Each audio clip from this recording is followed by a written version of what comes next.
The process server caught me on my front porch. I'd just gotten home from the hardware store, replacing some drywall anchors in the guest bedroom. The house was a work in progress, but it was mine. Bought it 6 months ago at 21 with money I'd saved since I was 14. Ryan Mitchell? I set down the bag. Yeah? He handed me an envelope. You've been served. Then he walked away like he hadn't just dropped a bomb on my Tuesday afternoon. I stood there holding the envelope. Official looking. Legal weight to it? Opened it slowly. Patricia and Donald Mitchell versus Ryan Mitchell. My parents were suing me. I read the first page, then the second. Then went back and read them again because surely I was misunderstanding. Claim: tortious interference with prospective economic advantage. Additional claims: unjust enrichment, fraud, breach of familial duty. Translation: they were suing me for being successful while my older brother Tyler wasn't. The allegations were insane. Defendant Ryan Mitchell deliberately manipulated family dynamics to secure unfair advantages. Defendant withheld crucial business advice and mentorship from his brother Tyler Mitchell, directly causing Tyler's business ventures to fail. Defendant used family name and reputation to build business while sabotaging his brother's identical efforts. Defendant received undisclosed financial support from extended family members, which he has fraudulently claimed to have earned independently. They were demanding $250,000 in damages, plus transfer of my house to Tyler as restitution for opportunities stolen. I sat down on the porch steps. Read it again. My phone was already ringing. Mom. I answered. What the hell is this? Don't you dare use that language with me. You're suing me. You left us no choice. You've been selfish and cruel to your brother. Selfish? Selfish? I worked 3 jobs through college while you paid for Tyler's private school. Dad's voice in the background. Let me talk to him. Phone switched. Ryan, this is happening. You can either settle reasonably or we'll see you in court. Settle? For what? What did I do? You know exactly what you did. You built your little business using our family connections. What connections? We're middle class. There are no connections. You sabotaged your brother. Every time he tried to start something, you were there undermining him. I offered to help him. I offered to teach him basic business planning. He told me I was thinking too small. Mom's voice again. She'd grabbed the phone back. You stole his future, Ryan. That house should be his. That business should be his. You knew he was the entrepreneur in the family. He's failed 3 businesses. You gave him $100,000 and he lost it all. Because you sabotaged him. I was in college, building my own thing. I didn't even live in the same city. Tyler's voice in the background, whiny and loud. That's my house. I should be living there. He stole my life. I closed my eyes. Tyler, you're 25 years old. You live in Mom and Dad's basement. I didn't steal anything. I built something. With our family's help, Tyler shouted. Grandpa gave you money. Admit it. Grandpa's been dead for 6 years, and he left us both the same amount, $2,000. Liar! You got more. You must have. I stood up. I'm done with this conversation. Mom, you'll be hearing from our lawyer. We're taking you to court and we're going to win. You owe your brother. You owe this family. I don't owe you anything. I worked for everything I have. You gave me nothing. Dad, because you didn't need anything. You were always self-sufficient. Tyler needed support. So you're punishing me for not being a failure? We're correcting an injustice. See you in court. Click. They hung up. I sat there holding the phone. Then I called my best friend Marcus. Yo, what's up? My parents are suing me for $250,000. Silence. What? I told him everything. The lawsuit, the claims, the demand for my house. Dude, that's insane. Can they do that? Apparently they can file. Winning is different. This is about Tyler, right? Golden child Tyler who's failed at everything? Yeah. Man, your parents are delusional. You built everything yourself. I watched you do it. They're claiming I sabotaged him, that I used family connections to succeed. Marcus laughed. Bitter. Family connections. Your dad's a middle manager and your mom's in HR. What connections? Exactly. What are you gonna do? Fight it. I'm not giving them a dime. Good. They're out of their minds. After we hung up, I sat on my porch and thought about the last 7 years. I was 14 when I started working. Not because I wanted to, because I asked my parents for $20 for robotics club and Dad said, "Money doesn't grow on trees, son. You want it? Earn it." That same week, Tyler got $500 for some entrepreneurship camp. I started mowing lawns that Saturday, $15 an hour. By summer's end, I'd saved $800. Tyler spent his $500 on video games and Chipotle. When I turned 16, I got a used bike from Craigslist for $80. My parents gave it to me for my birthday. I was grateful. At least they'd gotten me something. 2 months later, Tyler turned 16. They bought him a brand new Ford Mustang. $35,000. Tyler needs reliable transportation for internship opportunities, Dad explained when I asked why the difference. Tyler never had an internship. He drove that Mustang to parties and wrecked it junior year. They bought him another car. I biked everywhere until I was 18 and bought my own car, a 15-year-old Honda Civic for $3,000 I'd saved from tutoring and computer repair gigs. College was worse. Tyler got into Cornell. $75,000 a year. Private business school. The best, Mom called it. They threw him a party, catered, 100 people. Spent $3,000 on a celebration for getting into an expensive school he'd barely qualified for. I got a full academic scholarship to State University. 4 years, full ride, everything covered. I told them at dinner. "That's good," Dad said. "You've always been self-sufficient." That was it. No party, no celebration. I got a text from Mom the next day. "Congrats, sweetie." Tyler got a graduation party when he finished high school. Another big event. Gifts, money, speeches about his bright future. I graduated valedictorian, got a card with $50 in it. College was 4 years of grinding.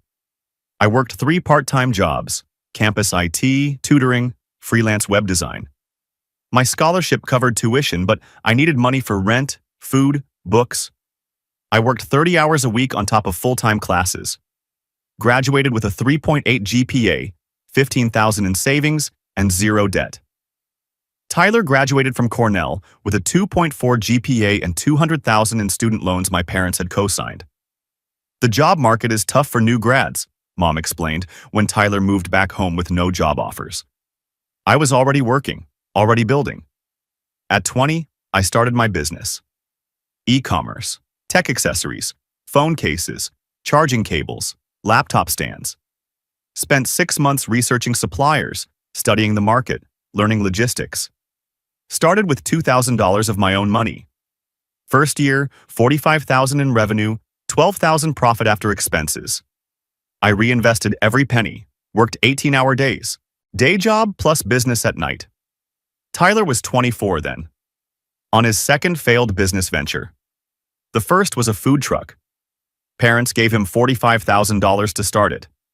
He bought a fancy custom truck with an expensive logo. Gourmet equipment. Never researched permits, health codes, or locations. Picked a terrible spot, charged too much, and failed in 3 months. The truck got repossessed. The city regulations killed his dream, Mom said. Nobody asked why I wasn't struggling with the same regulations. Then came crypto trading. Parents gave Tyler $30,000. He watched YouTube gurus and thought he'd get rich quick. Bought high, panic sold low, lost everything in 6 weeks. The market is rigged, Dad said. Nobody asked why some people make money in crypto, and Tyler didn't. Then, the consulting firm. $25,000 from my parents. Tyler rented a downtown office for $3,000 a month. Spent $8,000 on branding, logo, website, business cards. Had 0 clients. 0 expertise. 0 business plan. He called himself a disruptive business strategist. Closed in 4 months when the money ran out. Corporate America is intimidated by innovators, Mom explained. Meanwhile, I turned 21. My business hit $180,000 in annual revenue, $65,000 in profit. I quit my day job to focus full-time. Found a fixer-upper house for $140,000. Put down 20%, 28,000 I'd saved. Spent 4 months renovating it myself. YouTube tutorials, sweat equity, 12-hour days of drywall and paint. Moved in 3 weeks ago. My parents came to see it once. Must be nice to get lucky with timing, Dad said, looking around. Not congratulations. Not, we're proud. Not, how did you do this? Just luck. That was their explanation. And now they were suing me, claiming I'd stolen Tyler's future. I sat on my porch until the sun set. Then I went inside, opened my laptop, and searched for lawyers. Found a firm, Blackwell & Associates, specialized in defending against frivolous lawsuits. Reviews were brutal in the best way. Destroyed my ex's baseless lawsuit and made them pay my legal fees. They don't just win, they make the other side regret filing. Perfect. I called and left a message. My parents are suing me for being more successful than my brother. I want to fight this, and I want them to regret it. Next morning, my phone rang at 8 a.m. Ryan Mitchell? This is David Blackwell. Got your message. Tell me everything. I did. The golden child dynamic. The 100,000 they'd given Tyler. The 0 they'd given me. The lawsuit claiming I'd somehow stolen Tyler's opportunities. Blackwell listened without interrupting. When I finished, he said, "This is one of the most frivolous suits I've seen in 20 years of practice."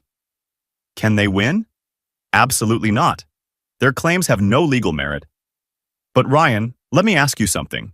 Do you want to just win, or do you want to make a statement? What kind of statement? Countersue, abuse of process, malicious prosecution, intentional infliction of emotional distress. Make them pay your legal fees. Make this so expensive and painful they never try this garbage with anyone again. I thought about it for exactly 3 seconds. Let's make an example out of them. Good. I'll need documentation, tax returns, bank statements, work records, anything proving you're self-made. I have 7 years of tax returns, W-2s from every job, business formation documents, everything. Perfect. Send it all. They're claiming fraud, that you secretly received help. We're going to prove they defrauded the court by filing this nonsense. How long until trial? 6 months, probably. Discovery will be interesting. We'll depose them under oath, make them explain how you stole opportunities you never asked for. I smiled. First time since getting served. When do we start? We already did. I'm filing our response tomorrow. And Ryan? Yeah? They think you're still the kid who wouldn't fight back. Show them who you became. After the call, I spent the rest of the day building my case. I pulled every text message where they praised Tyler's vision, despite his failures. Every Facebook post celebrates his ventures. Every family dinner where they ignored my accomplishments. Every receipt showed I'd never received a dime from them. By midnight, I had a 47-page document. A complete timeline. Tyler received $45K food truck, plus $30K crypto, plus $25K consulting, plus $200K college loans co-signed, $300K total parental investment. Ryan received $0. Tyler's current status, $180K in debt, living in parents' basement, 3 failed businesses. Ryan's current status, $95K net worth, business owner, homeowner, 0 debt. Subject line, evidence, how to destroy your own parents' lawsuit. I sent it to Blackwell. Went to bed, and slept better than I had in weeks. Because for the first time in my life, I wasn't taking their shit quietly. They wanted a war? They were about to learn what I was capable of when I stopped playing nice. 2 weeks after hiring Blackwell, the countersuit hit. I was at my desk fulfilling orders when my phone rang. Blackwell. They got served an hour ago. Your mother called my office screaming. What did she say? That you're an ungrateful son, that we're monsters, that she's calling the Bar Association. Standard panic when people realize they're screwed. What happens now? Discovery. We ask them questions under oath, request documents, make them prove their claims. It's going to get ugly. Good. That evening, my phone exploded. 17 missed calls, 12 from Mom, 3 from Dad, 2 from Tyler. I listened to one voicemail. Mom crying, "How could you do this to us? We're your parents. You're countersuing us? This is elder abuse. Elder abuse. They were 58. I deleted the rest without listening. Text from Tyler. You're a disgusting. Hope you're happy destroying the family. I blocked his number. Text from Dad. This has gone too far. Drop the countersuit and we'll drop ours. Let's be adults. I replied, You sued me first. You started this. I'm finishing it. He didn't respond. Next day, Marcus came over with beer and pizza. Dude, your family's losing their minds on Facebook. I'm not on Facebook. I know, that's why I'm showing you. He pulled up his phone. My mother had posted, Heartbroken doesn't even begin to describe what we're feeling. We tried to help our youngest son understand family obligation, and he's responded by attacking us legally. We only wanted him to help his struggling brother. Instead, he's chosen money over family, praying for his soul. 200 comments, half supporting her, half calling bullshit. One comment from my Aunt Rachel. Patricia, didn't you pay for Tyler's college and businesses? What did Ryan get? Mom's response. Ryan was always independent. He didn't need help. Another comment from my Uncle Jim. So you're punishing him for being responsible? Mom hadn't responded to that one. Marcus scrolled further. Tyler had posted too. My little brother is suing our parents because they asked him to help me out. I made some business mistakes, sure, but family is supposed to support each other. Instead, he's got lawyers attacking Mom and Dad. This is what greed does to people. The comments were more split. Some defending him, some asking pointed questions. How much money did your parents give you for your businesses? Why should your brother give you his money? Did he actually do anything wrong, or are you just mad he's successful? Tyler hadn't answered any of those. They're trying to control the narrative, Marcus said. Let them. The truth will come out in court. My phone rang. Unknown number. I answered. Ryan, it's Aunt Rachel. Hey. I saw your mom's Facebook post. Wanted to hear your side. I told her everything. The lawsuit, the claims, the 100,000 Tyler had burned through, the zero I'd ever asked for. She was quiet for a long moment. Ryan, I'm so sorry. I knew they favored Tyler, but I didn't realize it was this bad. Most people didn't. For what it's worth, I'm on your side, and I told your mother that in the comments. Thanks. Do you need anything? Money for lawyers? No, I've got it covered. Okay, but if you do, call me. And Ryan, don't back down. They need to learn this lesson. After we hung up, Marcus looked at me. You've got some family on your side at least. Some, not all, but enough. 3 weeks later, deposition started. Blackwell called me the night before. Tomorrow we depose your parents. I'm going to ask very specific questions about money. It won't be comfortable. Good. Your job is to stay calm. Don't react. Just let me work. Got it.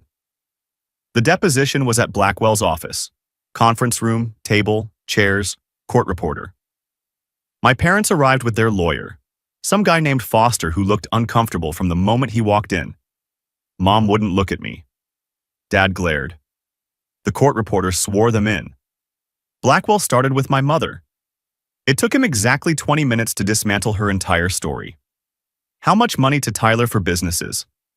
$100,000. How much to Ryan? Zero. How much for Tyler's college? $220,000 in loans and expenses. How much for Ryan?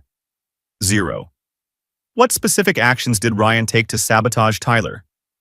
He refused to help, Mom said. Is Ryan legally obligated to provide free business consulting? Families should help each other. Did Tyler help Ryan? Silence. Mrs. Mitchell, did Tyler ever offer assistance to Ryan? I don't know. You don't know, but you're certain Ryan sabotaged Tyler. Yes. Based on what evidence? Tyler told us. So you have no direct evidence. You're relying solely on Tyler's word. He's our son. Why would he lie? Blackwell pulled out bank statements, receipts, transaction records. Walked her through every dollar they'd given Tyler. Made her confirm, on the record, that I'd received nothing. By the end, Mom was crying. Dad was furious. Foster looked like he wanted to be anywhere else. "That's all I need," Blackwell said. Dad's deposition was shorter. Same questions, same answers, more anger. But the facts didn't change. $320,000 to Tyler. 0 to me. After they left, Blackwell leaned back in his chair. "Well, that went well." They looked miserable. Because they just admitted under oath they gave your brother everything and you nothing. Their entire lawsuit claims you had unfair advantages. We just proved the opposite. What happens now? Next week we depose Tyler. That'll be even more interesting. Tyler's deposition was a disaster. For him anyway. He showed up in an ill-fitting suit, already defensive before Blackwell asked the first question. Blackwell started with the food truck. "Walk me through why it failed." Tyler launched into a speech about city regulations, permits, an unfair system designed to crush small business. "Did you research these requirements before purchasing the truck?" "I knew there would be some red tape." "Did you obtain the necessary permits? Yes or no?" "No, but did you have a business plan? Revenue projections? Cost analysis?" "I had a vision." "That's not a business plan." Blackwell pulled out records showing 17 other food trucks operating successfully in the same area during the same period. They all navigated the same regulations. "Why did you fail?" Tyler's face reddened. "They probably had more money." "You had $45,000 in startup capital, more than most. Try again." "I don't know, maybe they got lucky." Blackwell moved to crypto. Tyler admitted he'd lost $30,000 in 6 weeks based on following trends and watching YouTube videos. "From experts?" Blackwell asked. "Yeah, people with lots of views." "Did you verify they were successful traders?" "They had millions of views." Several people in the room tried not to laugh. The consulting business was worse. Tyler admitted he'd rented a $3,000 office with 0 clients, spent $8,000 on branding with 0 revenue, and closed after 4 months. "You burned through $25,000 with no business plan, no clients, and no results. Is that accurate?" "I was building the foundation." "You were spending money you didn't have on image instead of substance." Then came the real question. "Mr. Mitchell, you claim Ryan sabotaged your ventures. How specifically?" "He refused to help me." "Did you ask him for help?" Tyler hesitated. "I mentioned my ideas." "Did you explicitly ask for help? Yes or no?"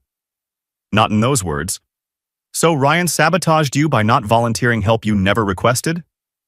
"Family should help without being asked." "Did you help Ryan with his business?" Silence. "Mr. Mitchell, what did you do to support Ryan's business?" I encouraged him." "How, specifically?" "I don't remember exact conversations." "Because there weren't any. You never helped, never offered, never asked about his business. But you're suing him for not helping you." Tyler's face was red. "He had advantages." "Like what?" "He's smarter. He always got better grades." "So you're suing him for being intelligent?" "No, he had it easier. He worked 3 jobs through college. You partied. He built a business while eating ramen. You spent $100,000 failing. What part was easier?" Tyler stood up.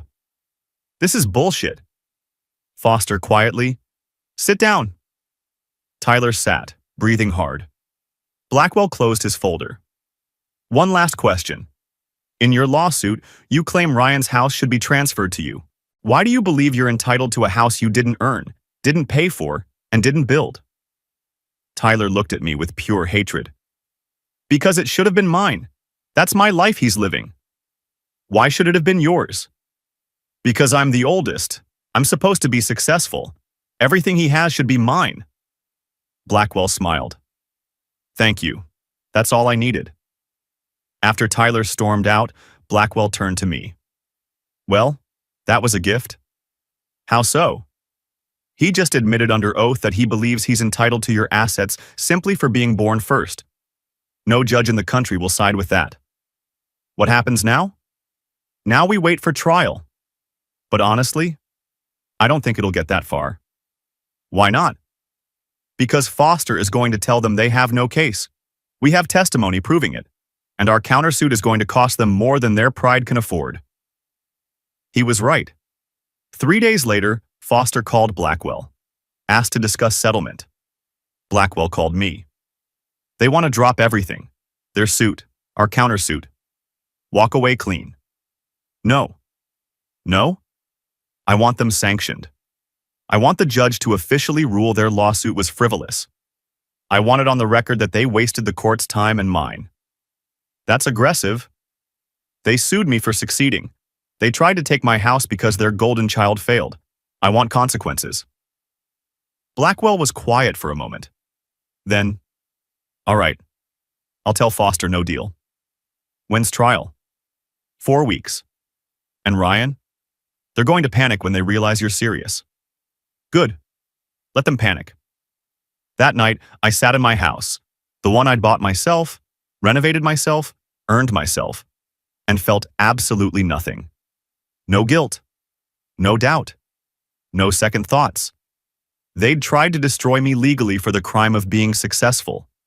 Now they were going to learn what happens when you pick a fight with someone who has nothing left to prove and nothing left to lose. The trial was in 4 weeks, and I was going to make sure they remembered it for the rest of their lives. 4 weeks felt like forever, and no time at all. My parents tried everything to get me to settle. Mom left voicemails crying about how this was tearing the family apart. Dad sent emails about being reasonable and thinking of the family's reputation. Tyler sent messages from new numbers I kept blocking, calling me every name in the book. I ignored all of it. Blackwell kept me updated on their lawyers' increasingly desperate attempts to negotiate. Foster called again. 3rd time this week. They're willing to drop the lawsuit and pay your legal fees. No. Ryan, that's $15,000 in fees. That's a win. I don't want their money. I want a judgment. You understand that means going to trial? In front of a judge? With your parents? Yes. And you're prepared for that? I've been preparing for this my whole life. Just didn't know it until now. 2 days before trial, Marcus came over. You sure about this, man? This is your family. They stopped being my family when they sued me. What if you win and they lose everything? Their savings? Their reputation? They should have thought about that before filing. No regrets? I thought about it. Really thought about it. The only thing I regret is not setting boundaries sooner. Letting them treat me like I was less important than Tyler for 21 years. This? I gestured at the legal documents on my table. This is just the final consequence of their choices. All right, I'll be there, front row. Trial day. I wore a suit I'd bought specifically for this. Navy blue, well-fitted, professional. Looked like someone who had their shit together. Because I did. The courthouse was downtown. Old building, marble floors. That specific echo that makes everything feel more serious. Blackwell met me outside the courtroom. Ready? Yeah. Remember, stay calm. Let me do the talking. The judge is going to ask you some questions. Just answer honestly. Don't embellish. Don't get emotional. Got it. And Ryan, we're going to win. We walked in. My parents were already there with Foster. Mom looked like she'd aged 5 years. Dad looked angry. Tyler sat behind them, arms crossed, glaring at me. The judge was a woman in her 60s. Judge Patricia Hernandez. Blackwell had told me she had a reputation for not tolerating bullshit. Perfect. All rise. We stood. Judge Hernandez entered, sat, reviewed her notes. Please be seated. We're here today for Mitchell v. Mitchell, case number 2024 CV8847. Mr. Foster, your clients filed the original complaint. Please summarize your case. Foster stood. He looked uncomfortable.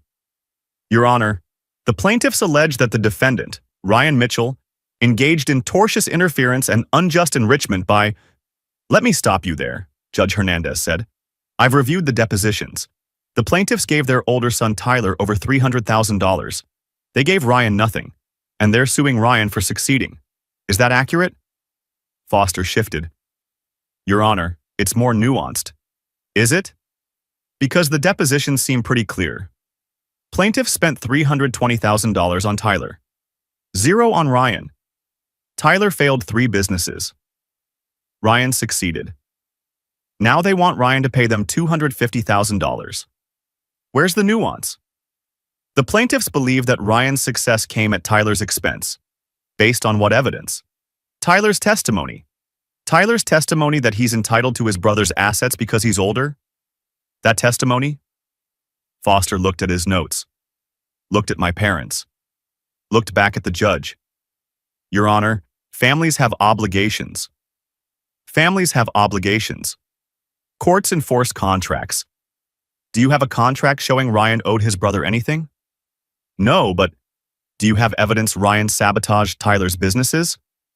Tyler claims aren't evidence, Mr. Foster. Do you have evidence? Silence. I didn't think so. Mr. Blackwell, I assume you have a motion. Blackwell stood. Yes, Your Honor. We move to dismiss the plaintiff's complaint with prejudice and enter judgment on our counterclaim for abuse of process. Tell me about the counterclaim. Your Honor, this lawsuit was filed in bad faith. The plaintiffs have no evidence supporting their claims. The depositions prove they gave Tyler every advantage and Ryan none. They're using the court system to punish Ryan for succeeding where Tyler failed. That's textbook abuse of process. Judge Hernandez looked at my parents. Mr. and Mrs. Mitchell, do you understand what's happening here? Mom stood. Your Honor, we just wanted... Sit down, please. I'm not asking what you wanted. I'm telling you what you did. You filed a frivolous lawsuit against your son because you're embarrassed that you spent $300,000 on Tyler and he failed, while Ryan succeeded with no help from you. Dad started to speak. The judge held up her hand. I've read the depositions. I've reviewed the evidence. This case never should have been filed. Mr. Foster, you should have advised your clients of that. Foster looked miserable. Your Honor, I did advise. Not strongly enough, apparently. She turned to her computer, typed something. Motion to dismiss is granted. The plaintiff's complaint is dismissed with prejudice. Judgment for the defendant on the counterclaim. The plaintiffs are ordered to pay defendants attorney fees in the amount of... She looked at Blackwell. What are we at? $18,400, Your Honor. $18,400. Additionally, I'm sanctioning the plaintiffs in the amount of $5,000 for filing a frivolous lawsuit. That's payable to the court, not the defendant. My mother gasped. Dad put his head in his hands. Furthermore, Judge Hernandez continued, I'm ordering that this judgment be entered into the public record with a notation that this was a frivolous suit filed in bad faith. Any future litigation by the plaintiffs against the defendant on these same claims will result in additional sanctions. She looked at my parents directly. Mr. and Mrs. Mitchell, I understand you're disappointed in how your sons' lives turned out differently than you expected. But your disappointment is not Ryan's responsibility. You made choices about how to allocate your resources. Tyler made choices about how to use those resources. Ryan made different choices. He succeeded. That's not a crime. That's not tortious interference. That's life. But Your Honor, Mom tried. I'm not finished. You came into this court asking for $250,000 and a house your son earned himself. Instead, you're leaving with a $23,000 judgment against you and a public record showing you sued your son for succeeding. I hope it was worth it. She banged her gavel. We're adjourned. The courtroom was silent for a moment. Then Tyler exploded. This is bullshit. He sabotaged me. Everyone knows it. Mr. Mitchell, the judge said coldly, I suggest you leave before I hold you in contempt. Tyler stormed out. My parents sat there, stunned. I stood up, adjusted my suit jacket, and walked out. Didn't look back. Outside the courtroom, Blackwell shook my hand. Congratulations. That was about as decisive as it gets. What happens now? Now they have 30 days to pay the judgment. If they don't, we can start collection proceedings. Liens, wage garnishment, the works. Will they pay? Probably. The alternative is worse. But Ryan, understand, this is going to destroy your relationship with them. It already was destroyed. This just made it official. Marcus was waiting in the hallway. Dude, I heard the judge through the door. She destroyed them. Yeah, she did. How do you feel? I thought about it. Free. That evening, the fallout began. Tyler posted on Facebook, "The justice system is a joke. My brother spent thousands on lawyers to destroy our family. A corrupt judge sided with him because he has money. This is what America has become. Family means nothing. Money is everything." The comments were brutal. "Didn't you sue him first? Corrupt judge? She just didn't rule in your favor. Maybe get a job instead of blaming your brother?" Tyler deleted the post an hour later. Mom posted, "We lost in court today. Not because we were wrong, but because the system favors the wealthy. We tried to teach our son about family values. Instead, he taught us that success corrupts. Praying for his soul." Aunt Rachel commented, "Patricia, you sued him. You lost. Maybe it's time for some self-reflection instead of playing victim." Uncle Jim commented, "You spent $320K on Tyler and $0 on Ryan, then sued Ryan for succeeding. What did you expect?" Mom deleted the whole post. 3 days later, I got a call from Aunt Rachel. "Ryan, your parents are in trouble." "What kind of trouble?" "Financial. They refinanced the house twice to fund Tyler's businesses. Between that and the judgment, they're looking at bankruptcy." "That's not my problem." "I know. I'm just telling you in case they try to guilt you. They've tried everything else." "How are you doing? Really?" "Honestly, better than I've been in years." "Good. You did the right thing. They needed consequences." "Thanks, Rachel." A week after the judgment, I was in my workshop. I'd converted part of my garage when someone knocked. I opened the door. Tyler stood there. "We need to talk." "No, we don't. Please, just 5 minutes." Against my better judgment, I let him in. He looked terrible.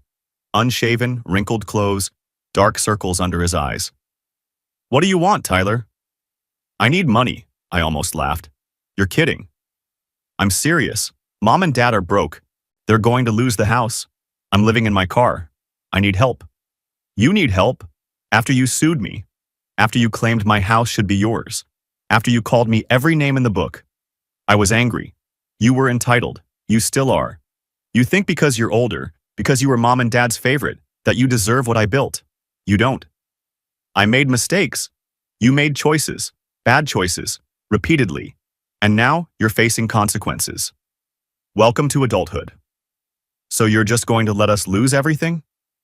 "You lost everything on your own, Tyler. 3 businesses, $100,000, your parents' retirement. That's all you. I didn't sabotage anything. You did that yourself." "Please, I'm your brother." "No. You're someone I'm biologically related to who spent my entire life treating me like I was less important. And now that I've succeeded despite you, despite them, you want me to bail you out. The answer is no. Ryan, get out of my house." "You're really going to do this? Turn your back on family?" "You turned your back on me the moment you sued me. Now I'm just making it official. Get out." He left. I closed the door, stood there for a minute, felt nothing. No guilt, no regret, no second thoughts, just peace. 2 months later, my parents filed for bankruptcy. Lost the house, moved into a small apartment. Tyler moved in with them, all 3 of them, cramped in a 2-bedroom. The family group chat, the one I'd left years ago, apparently exploded with drama. Rachel kept me updated even though I never asked. Some relatives blamed me, called me heartless, said family should stick together. Others understood, said my parents had made their bed. I didn't care either way. I was building my life. My business hit $250,000 in revenue. I hired my first employee, started planning expansion, bought new equipment for the workshop, finally finished renovating the guest bathroom, started dating someone, a girl named Emma, I'd met at a business networking event. She was smart, funny, building her own marketing agency. I told her about my family on our 3rd date. "They sued you?" She was shocked. "Yeah." "Because you were successful?" "Because I was successful and their favorite son wasn't." "That's insane." "Yeah, it was." "Do you talk to them now?" "No, and I don't plan to." "Good, that takes strength." Or stubbornness. Sometimes they're the same thing. 6 months after the trial, I got a letter in the mail. From my dad. I almost threw it away. But I opened it. Ryan, I don't expect you to respond to this. I don't even know if you'll read it. But I needed to write it anyway. Your mother and I were wrong. About everything. About how we treated you and Tyler differently. About the lawsuit. About thinking we could force you to fix our mistakes. We spent 21 years telling you that you didn't need help because you were self-sufficient. What we were really saying was that we were too tired to help both of you, and Tyler demanded more attention. That was our failure, not yours. You built something incredible. You did it alone. And instead of being proud, we resented you for it. We saw your success as a judgment on our failures with Tyler. I'm sorry. Your mother's sorry. It's too late, I know. But I wanted you to know that we finally understand what we did. I don't expect forgiveness. I don't expect anything. I just wanted you to know that you were right. About all of it. Dad, I read it twice. Then put it in a drawer. Didn't respond. Maybe someday I would. Maybe someday I'd be ready to have that conversation. But not today. Today, I had a business to run. A life to build. A future that was entirely my own. And that was enough. 2 years later, I was in a coffee shop reviewing quarterly reports when Tyler walked in. I saw him before he saw me. He looked different. Thinner, tired, wearing a retail store uniform with a name tag, hair cut short and practical. None of the styled look he used to spend an hour on. He ordered coffee, turned around, and froze when he saw me. For a moment, neither of us moved. Then he walked over slowly. Ryan? Tyler? Can I sit? Just for a minute? I gestured to the chair. He sat carefully like he expected me to change my mind. I'm not here for money, he said immediately. I saw you and thought maybe I should finally say what I should have said 2 years ago. I waited. I'm sorry for everything. The lawsuit, the entitlement, all of it. I destroyed my own life, Ryan. You didn't do it. I did. He looked genuinely broken. Different from the Tyler who'd screamed that my house should be his.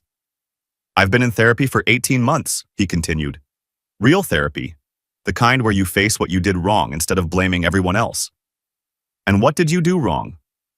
Everything.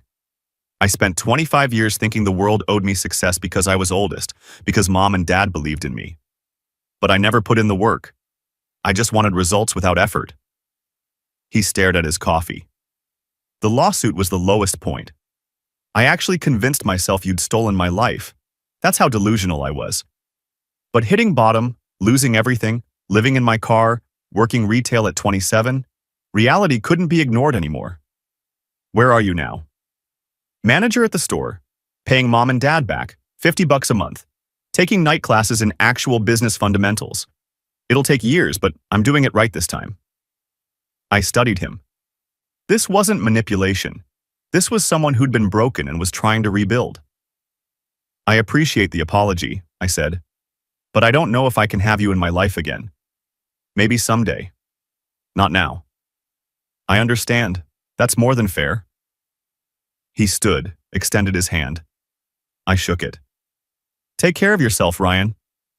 You too. After he left, I sat there for a while, processing.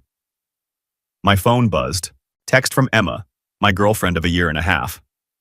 Still on for dinner tonight? Yeah, 7 p.m. Love you. Love you too. That evening over dinner, I told Emma about the encounter. How do you feel? She asked.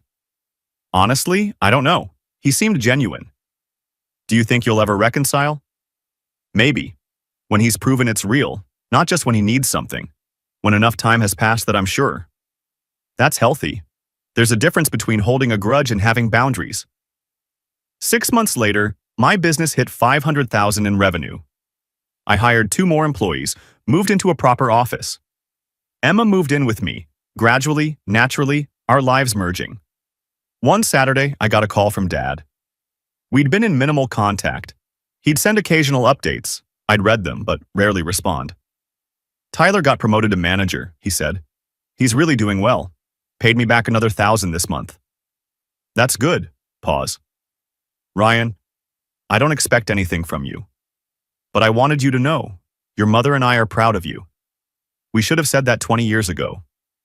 My throat tightened. Thanks, Dad. I know it's too late, but I wanted you to hear it anyway. A year after running into Tyler, I received a letter from Dad with a cashier's check inside. $18,400. The exact amount of the judgment. Tyler wanted me to send this. Took him 2 years, but he paid back the full judgment. He wanted you to know he's serious about making things right. No expectations. Just accountability. Dad. I stared at the check for a long time. Then I called Tyler. It's Ryan. Got the check. I wanted to make it right, he said quietly. 2 years of saving, but I did it. You didn't have to. The judgment was against Mom and Dad. I know, but it was my lawsuit, my entitlement that started it. I needed to take responsibility. Cash the check, he said. Please. I need to know I did at least this one thing right. Okay, I donated it. All $18,000. To a scholarship fund for low-income kids pursuing business degrees. Kids who'd work 3 jobs through college. Kids like I'd been. I texted Tyler. Check cashed, donated to scholarship fund. You're square. His response. That's perfect. Thank you. Emma found me in my workshop that evening. You donated it? Yeah, because I never needed their money. That was the whole point. She kissed me. I love you. I know. Are you going to talk to them? Your family? Eventually, when I'm ready. When it doesn't feel like giving up boundaries, just choosing to extend grace. A year later, I proposed to Emma. Small proposal, just us, at the house I'd renovated myself. She said yes. We planned a small wedding. Her family, our friends, Aunt Rachel and Uncle Jim from my side. No one else. A month before the wedding, Dad called. I heard about the wedding. Congratulations. I know we're not invited. I understand why. But I wanted you to know we're happy for you. Thanks, Dad. 6 months after the wedding, Emma and I found out she was pregnant. I waited a week before calling Dad. Emma and I are having a baby. Silence. Then his voice, thick with emotion. That's wonderful. Congratulations. When the baby comes, maybe you can visit. Meet your grandchild. His voice broke. I'd like that very much. We'll figure it out. Our daughter Sarah was born 9 months later. My parents came to the hospital, quietly, respectfully. Tyler came separately with a children's book. Congratulations, man. She's beautiful. Thanks. It wasn't reconciliation, not yet. But it was progress. Small steps, earned steps. A year after Sarah was born, we had our first family dinner. My house, my terms. Emma, Sarah, and me at the center. Mom, Dad, and Tyler at the edges. Respectful. Grateful to be included. It wasn't perfect. Awkward silences. Uncomfortable moments. But it was a start. After they left, Emma and I cleaned up. How do you feel? She asked. Okay. It was okay. Think you'll do it again? Maybe, in small doses. Later that night, I stood in Sarah's nursery, watching her sleep. My daughter. Growing up in a house where she'd be seen, valued, celebrated for who she was, not compared to a golden child sibling. I thought about the lawsuit, the trial, the years of hurt, and I realized something. The best revenge wasn't destroying them. It was building a life so good their validation didn't matter anymore. And then, when I was ready, when they'd earned it, letting them back in. Not because I needed them, but because I chose to. That was power. That was peace. That was real success.